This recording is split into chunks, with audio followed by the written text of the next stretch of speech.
Hello, and welcome to this episode of the Futurum Tech Webcast. I'm your host, Shelley Kramer, and I'm joined today by my fellow analysts here at Futurum, Olivier Blanchard and Ron Westfall. Hello, gentlemen. Good day. Friday the 13th. Good thing. Moments abound. Only good things are going to happen on Friday the 13th. Yeah. So I will preface this by saying this is our regular weekly webcast, and we're excited to be taking this live to LinkedIn and to our Facebook page. And if you're watching, welcome. We're glad to have you. I'll start also with our disclaimer that we are technology analysts and we have many, many opinions and thoughts. And we might mention publicly traded companies. We might mention private companies. We have, this show is not intended for investment advice or anything else. This is for information and educational purposes only. So with that, we're going to get started. And our topic today is around the battle for DoD 5G. And there's lots of talk right now on that topic. And I'll tell you, part of the reason that I was interested in this topic is I was listening to an interview yesterday, and one of that was kind of around the sort of state of limbo that we're in following a presidential election and different things that are happening at the DoD and different agreements that are being signed and things like that. And one of the topics that came up for discussion was the privatization of 5G networks, and the fact that that was a little bit of a concern at this particular point in time. So my team and I started talking about that, and we thought it was a great time to kind of cover this battle for DoD 5G and to kind of take a step back. And there's so much more to this story beyond just the potential privatization of these networks. So with that, we're going to dive into this conversation a little bit. And I think, Olivier, you're going to give us a little bit of background there. Oh, wow. Okay. All right. So it befalls me to introduce this topic. So a couple of things. So what we're talking about here isn't all of 5G. It's a specific band, specifically mid-band in the sub-6 gigahertz spectrum of 5G. So you have millimeter wave, which is much higher. It's the high band. And then you have low band and mid-band for the type of 5G that we're already seeing in deployments here. And this is it's a focus on a very narrow sliver of 5G in the mid-band between 3.45 gigahertz and 3.55 gigahertz. That falls into the category of unlicensed spectrum, which typically is something that in the United States is reserved for military, federal, or government applications. And the idea here is that because 5G is so important to industry, it's so important to the developments of actually just deployments of 5G, and the development of strong 5G networks for consumers with their cell phones, but also in the industrial IoT, it's really important to be competitive with the rest of the world, that the United States begin to revisit its policy of keeping certain slivers of spectrum limited to the government and kind of make it available for industry and for commercial wireless network operators. And so that's what this fight is about specifically. And there are two camps right now fighting over how to proceed, how to move forward in the next 2 years, basically, which is kind of like the window of opportunity for this to happen. On the one hand, you have one side that led by mostly the wireless network operators, like the AT&Ts of the world, who would like to see the government give up this band and auction it off through the FCC. And then you have another side, the other side of this tug of war, which is more DoD focused and that wants the band to be managed by the Department of Defense and licensed to 5G network operators in kind of a wholesale sort of scenario. But then 5G wireless operators would have to go to the federal government, specifically the Department of Defense, to have access to these networks, or at least to this narrow bandwidth. So that's really what we're talking about. And to give you a broader perspective on where this falls in the 5G spectrum, so we're talking about sub-6. You have kind of like these not milestones, but kind of beachheads of bands within the sub-6 spectrum. You have the 2.5 gigahertz. You have the 3.5 gigahertz, which is what this falls into, which is unlicensed. And then you have also higher levels like 3.7 to 4.2 gigahertz, which is licensed. And then the 5.9 to 7.1 gigahertz, which is unlicensed. And those last two that I just mentioned are being looked at by the FCC to also see where and how that's going to be used and shared over the next few years. So anyway, that was my broad introduction, not into what the DoD wants to do with this, but what we're talking about specifically, what this fight is really about. Well, Ron, I know you have some thoughts on this topic, so dive in. Naturally. And yes, Olivier made excellent points. And additional context is that what's going on here is, on the one hand, nothing new. The fact is that the FCC has already taken spectrum that was allocated originally for government use and have already auctioned it off. For example, in the 600 megahertz range, that was originally used for TV stations over the air. And now that is spectrum that is part of the overall 5G allocation. And so there really has been a strategic push to get as much spectrum as possible available for 5G network capability specifically. And the major benefactors of these auctions are the usual suspects, the major carriers and other network providers, including AT&T, Verizon, T-Mobile, et cetera. And I think what's also important to note is that when it comes to the Department of Defense, there is this new capability called dynamic spectrum sharing, which is unique to 5G. This is something that is not capable with previous generations of G. And that is simply being able to use the spectrum on a more efficient dynamic basis, as the namesake indicates.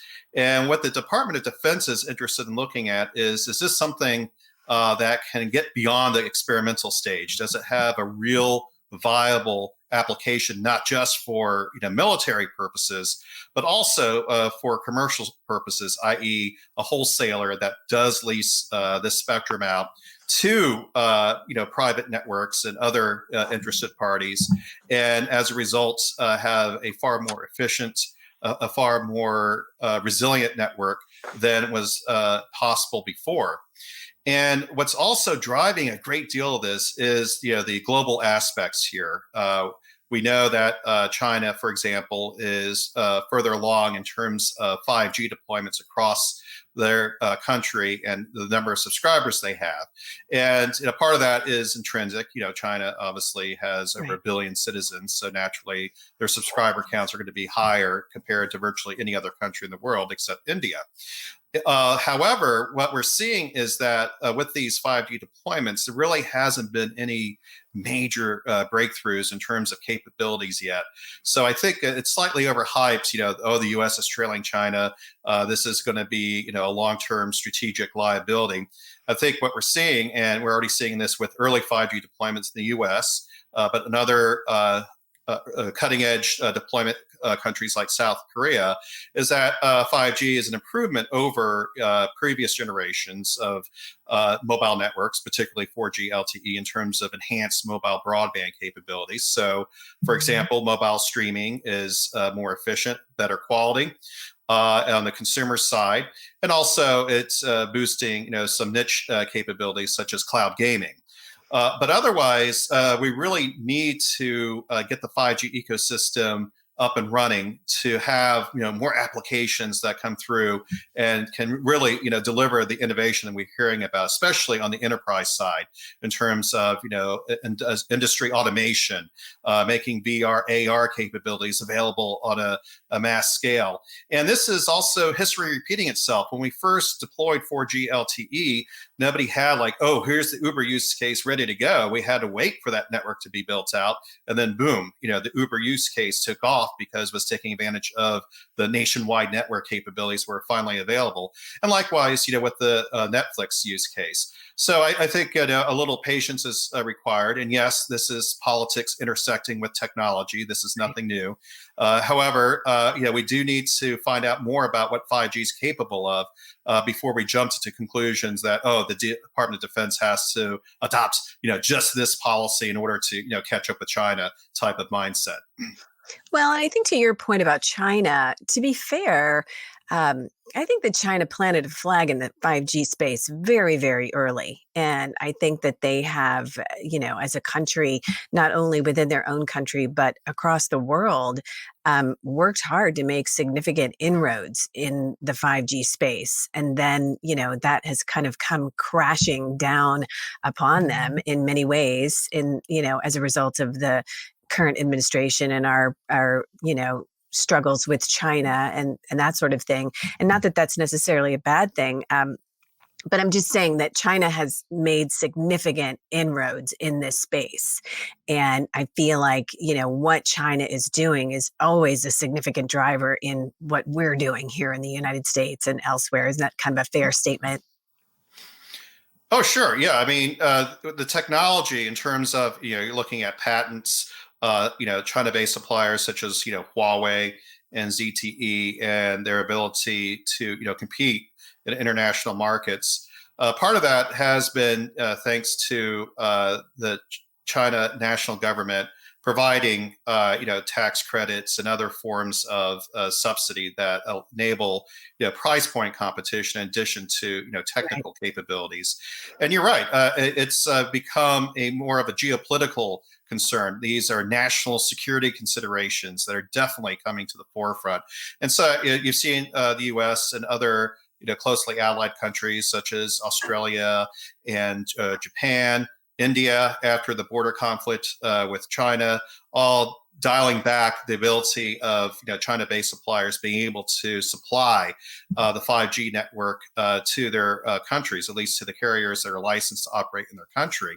And this is a new reality, and it's not necessarily going to go away anytime soon because of these new capabilities that 5G can deliver, like being able to automate an entire factory through a mobile network is something new. It would also can include, Wi-Fi 6 capabilities, but the main driver here is the unique capabilities in terms of the decreased latency, the higher bandwidth, the agility of 5G that can actually, make something like this happen on a wide spread level. And so this is, something that's a concern. You don't want technology that could theoretically be compromised because of the close relationship between the suppliers in China and the government there. It's just something that has to be hedged against in terms of what is going on with a lot of the decision makers with the U.S., Europe, Asia, and elsewhere. And so, yeah, this is definitely part of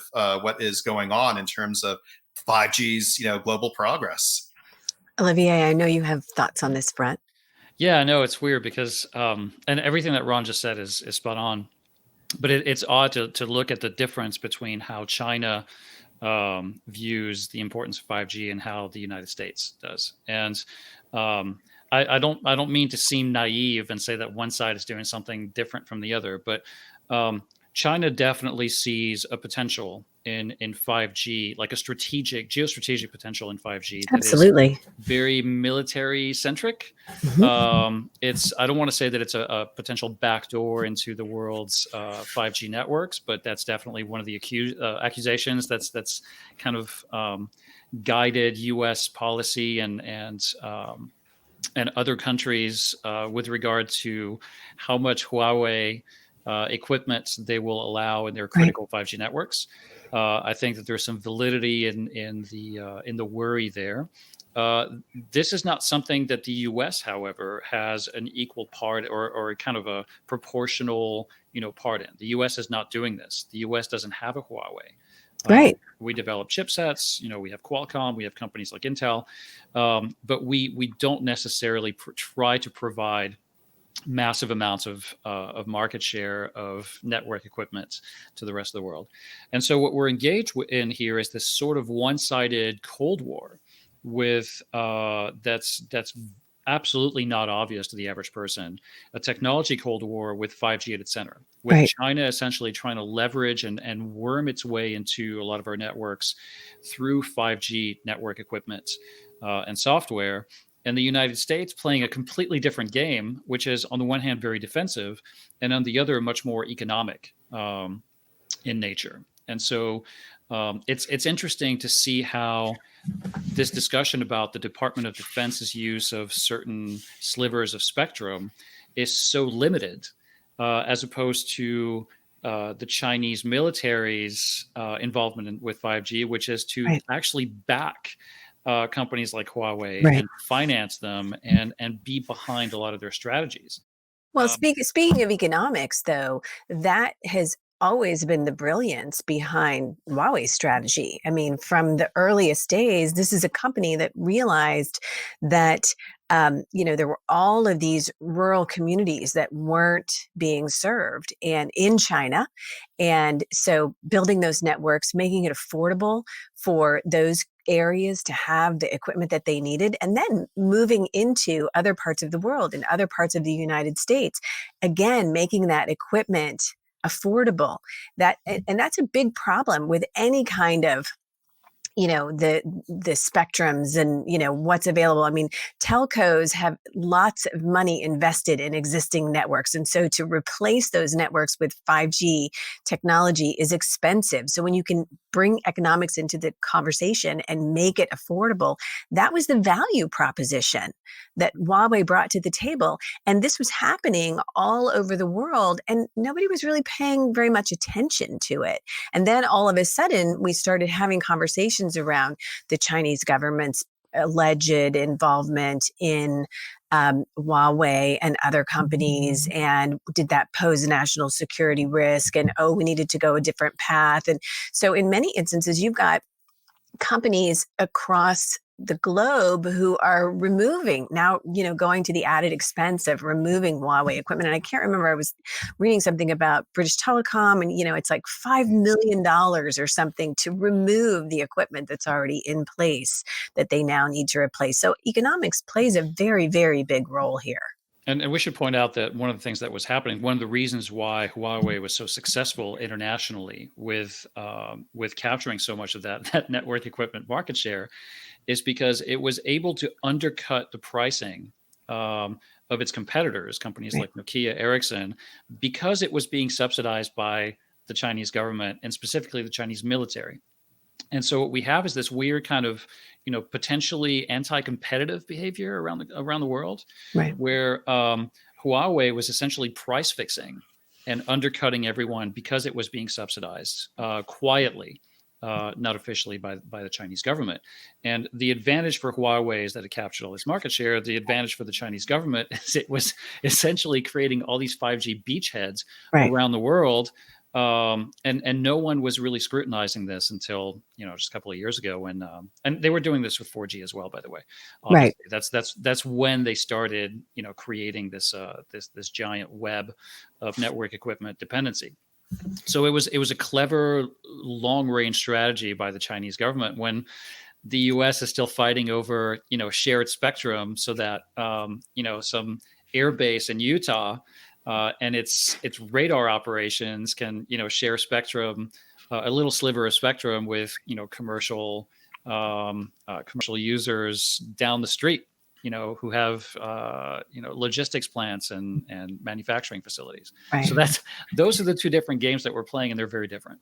Well, and I think the other thing that China has, an advantage that Asian countries in general have, is that they are quite a bit ahead of us as it relates to sort of immersing their societies in all things digital, and things like mobile payments. And, when I was in China a couple of years ago, I was traveling with a friend and, just has an ID card, gets on the, train ID card, no nonsense, everything is automated. Everything is mobile payments, and to serve kind of the populations that they have, this is efficient. It makes sense. And so I think that, the United States has long been behind. We just kind of sometimes haven't paid as much attention in terms of those advancements. And again, some of it is due to, huge populations, but even the use of technology, the IoT, robotics in factories and things like that in many instances. And this doesn't,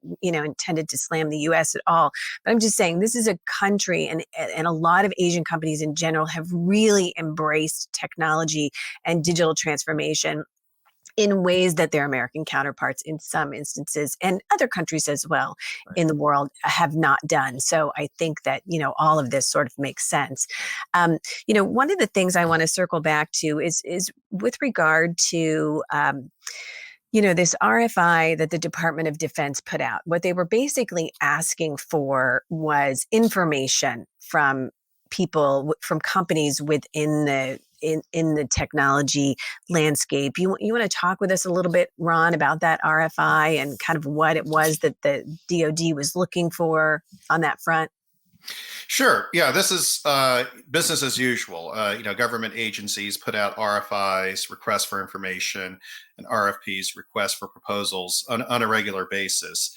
And we already saw this, for example, with what resulted in the FirstNet public safety network.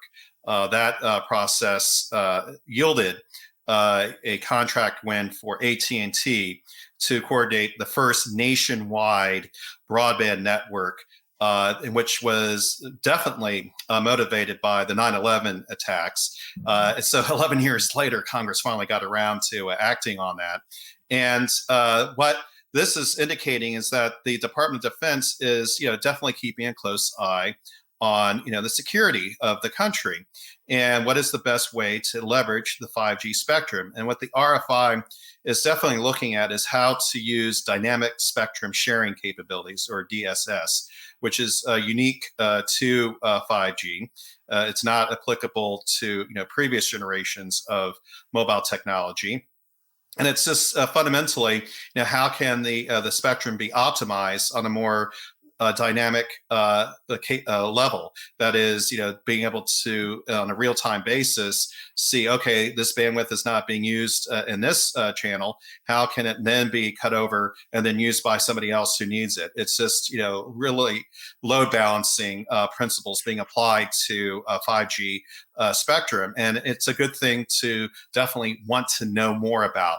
It's at an experimental stage right now, and that's what the Department of Defense is contemplating. And I think the implication is, does the Department of Defense then turn around and lease, its mid-band spectrum to third parties? I think there is resistance to that from the private networks out there, and there's a good reason for that. It means having to literally not have control of the spectrum that you really want to have direct control over in order to have more positive business outcomes and so forth, or do it the traditional way of handing over the spectrum to the FCC and then auctioning it off. But oh, by the way, we know these dynamic spectrum sharing capabilities are real, that they have these tangible benefits. We did these tests, out at the military bases and places like Utah and so forth. And I think that is really the most important thing here. And there's politics involved. There was a rumor that the Trump administration is looking to fast track it on a no bid basis to Rivada, which has already won a previous contract in terms of the tactical communications bid that went out to different bidders, and there were over 30 contractors that ended up as part of that. And so Rivada is one of 30. So this is nothing new for them to be involved in this. And so the upshot here is that they've already worked with the U.S. Secret Service in terms of supporting their tactical communications network, and so working with the Department of Defense in this area would not be nothing new. It's just hopefully it'll be done on a more objective, normal bid process, and not have kind of this rumored shortcut, which I don't think is going to happen. Mm-hmm. All right. What are your thoughts on that, Olivier? Well, just to add a little bit of texture to what Ron brilliantly just explained. You're our color commentator. Yes, of course. I have the red microphone. You do. So, yeah, the Department of Defense has already awarded over $500 million to in contracts to a dozen companies, including AT&T. Since we keep talking about AT&T, they're definitely a longtime partner of the DoD with wireless networks, but also Nokia and Ericsson and others to develop a half dozen test beds, 5G test beds around the U.S. And so it's kind of interesting, and these are on military bases, so they're definitely specific military applications. But it's interesting to see what they're actually working on, and I think that this informs what the Department of Defense actually wants to do with 5G, or what it's experimenting with 5G, as opposed to the political shenanigans of Washington and companies like Rivada and who's for it, who's against it. But I mean, what we're talking about are things that are very commercially aligned, which is why the DoD seems to want to work with commercial wireless network operators and other technology companies using commercial equipment and not necessarily trying to take over and reinvent the wheel. The Department of Defense should not be in the business of developing 5G solutions. So the stuff we're talking about is like AR and VR training for mission planning and operations. It's increasing efficiency and strength of transshipment. We have to remember that the United States military, the Department of Defense, is probably the biggest logistics organization in the world. Right. It's not UPS. It's not Amazon. It's the United States government. A lot of smart warehousing, which is where some of this shared spectrum is really important because, again, what we're talking about is the IoT, or in this case, the industrial IoT, right, in this mid-band. And then millimeter wave will come later. That's a whole different spectrum. But also distributed command and control, using 5G to assist in lethality in sea, land, and air. And again, there's a lot of dynamic spectrum sharing involved here, where the DoD wants to be able to use some of this stuff, some of this bandwidth for logistics, for their plants, for whatever they're doing, and also be able to allow commercial operators to share or redistribute some of this bandwidth to adjacent businesses that may, in fact, also be contractors and be serving the military, but not necessarily in a direct capacity. So in a support role. So the military isn't political in the sense. The military is looking at its mission requirements and what it's trying to accomplish. The good news with all this is, regardless of whichever way this goes, the dynamic spectrum sharing capabilities of 5G are definitely helping push this sharing of spectrum and sharing of bandwidth out of just pure government use and into this kind of joint, the shared use of those bands. So whether the FCC ends up auctioning off that spectrum, or commercial operators need to lease it from the Department of Defense, in the end, I think the result is the same. What we're talking about ultimately is who makes the money and where the money passes, or who it passes through. So there are a lot of obviously very lucrative contracts in balance here. But at the end of the day, the DoD and commercial businesses are going to be able to share the spectrum one way or another. That's the good news. Everything else is just sort of, dirty politics, unfortunately. But maybe we should talk about the Beat China for 5G Act, which is kind of since I introduced it, I'll just kind of give you a quick rundown. The Beat China for 5G Act, as its name implies, is an act. It's a proposed bit of legislation that would require the FCC to auction the band by December 2021, which would, of course, block the DoD from licensing that bands and just kind of stick to the way that we normally do things, which is to auction off bandwidth, as opposed to the DoD kind of managing it. And that is something that would be bad for Rivada, potentially. Interesting. I don't think I have. Well, I don't I do know that I haven't heard of the Beat China Act before, so I Yeah, am you definitely probably will. I mean, the news have been kind of saturated with right. Other other things things recently, so right we're now. not really hearing a lot about some of this legislation. But I think that once the smoke clears, and this becomes a bigger issue as 5G is, you'll start hearing about it. Yeah. And one thing that I think we have to keep a close eye on in all of this, and it goes back to Olivier's observations about the competitive landscape, and yes, how vendors like Huawei and ZTE were able to make inroads within the traditional implementation of mobile networks using proprietary RAN implementation, and that definitely involves Ericsson and Nokia, who Right. both have investment in the U.S. that's direct. For example, Ericsson has a 5G manufacturing facility here in the U.S. Nokia obviously has Bell Labs here in the U.S. All of them driving 5G R&D. And what I think is important is that all this could very well become less of a competitive driver as Open RAN technology becomes more prevalent. Definitely, we are seeing major operators like Vodafone advocating that Open RAN needs to be part of the fabric of any future 5G build. And so that would actually play to the advantage of what can be characterized as Open RAN specialists like Mavenir, Altiostar, Parallel Wireless. All of them are actually US-based companies. And we also saw Samsung, which is Korean-based, win a huge contract with Verizon to the tune of $600 million. So the competitive landscape is shifting because of technical developments that can very well undercut or supersede whatever the governments are mandating. It's the old cliche about regulations always chasing what's going on in the reality of the market and technology. And so I think as we see Open RAN become more mainstream and more widely adopted, some of these considerations that we're talking about today could be antiquated within that 2-year time frame that Olivier referred to succinctly. Advancements in technology wait for no one, Exactly. right?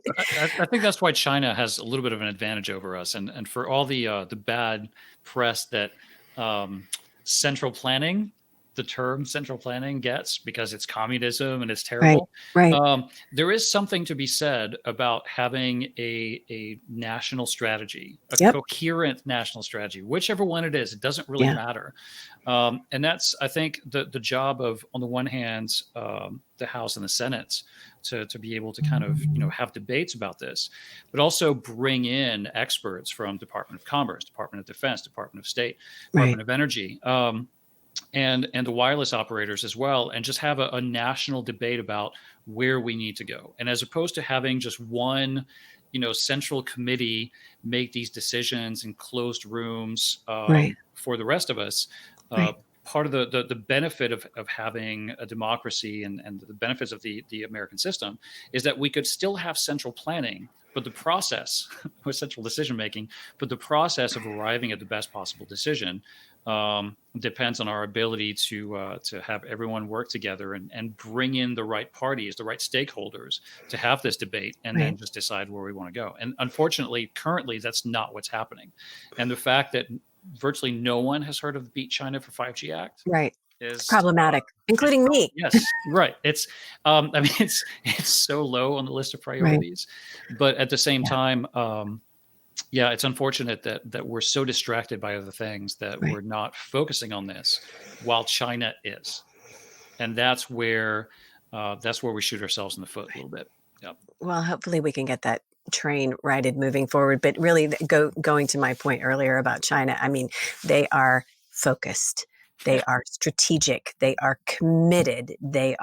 Nothing is going to get in the way of us making this happen in their approach. And the United States, to date, we have not had that approach. So I think we do very much need to get our arms around that. Well, gentlemen, I think that's about all of our time today. So we're going to wrap this up. Thank you very much to our audience for hanging out with us today. And Ron and Olivier, always a pleasure to have conversations with you. And I can promise you, we're going to be talking about 5G a lot more. Yep. So with No that, doubt. we're going to sign off today and have a great rest of your day. And we'll see you again.